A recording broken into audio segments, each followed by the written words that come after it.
Managing your base upgrades in DC Dark Legion is one of the most important things that you can do as you're leveling up in the game. This is another beginner tips video, and it's going to be a fairly short one today.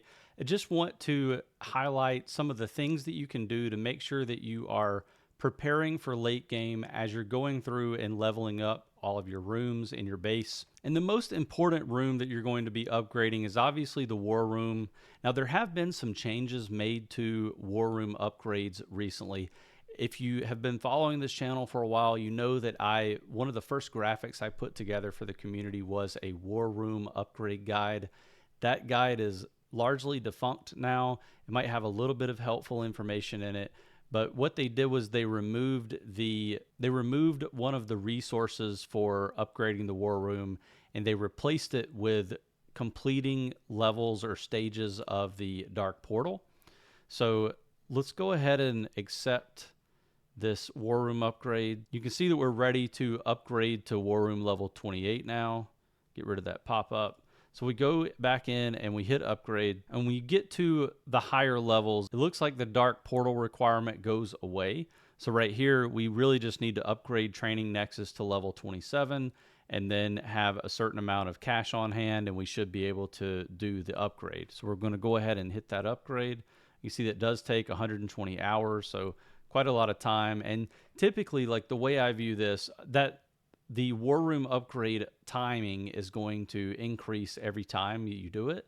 And what happens is it gives you plenty of time to work on all the other base rooms and getting them up to speed. Typically, the way I've done it on all the alt accounts that I've put together over the last few months is I will make sure that every time I upgrade to a new War Room level, all of the other base rooms are upgraded to that point whenever we move to the next War Room level. So I just upgraded this to 28. So what I would do is go in and make sure that I'm upgrading my Training Nexus to the next level. And then I think this account has the second construction queue, so I can actually choose a second one to upgrade as well. And typically one of the bottlenecks, at least in the old system, and again, I'm still trying to capture all the information for every single War Room level to try to figure out all the bottlenecks again so that we can put out a new graphic. But the other thing that's important is to make sure that you're upgrading your research lab, which requires you to upgrade one of either the alloy or the chips. So we can go into our research lab and go to upgrade, and it will tell us what we're going to need to have upgraded. So we know Wayne chips. So we can go over to our Wayne chips and go ahead and get that upgrade going. And what that will end up doing is it prevents you from getting bottlenecked by specific things that you need to upgrade. There's a very specific order that you need to follow, and in my estimation, making sure that that research lab is upgraded to where you need it to be is going to help. The most important rooms that you need to have upgraded in order to get that War Room upgraded are going to be Wayne chips, Wayne steel, research lab, biolab, and Training Nexus. Those 5 typically create the biggest problems. There is one level, and again, maybe they've changed it. I'm still trying to figure all this out, but there is one level that requires drone, and that's in the teens, around like 14 or 15. So if you know that, let me know in the comments. But there is one level that requires drone, and so that one, you kind of want to make sure you have it up to speed as well. But again, chips, steel, research lab, Training Nexus, and biolab, those are kind of the core 5 that you want to make sure that you are bringing up alongside your War Room.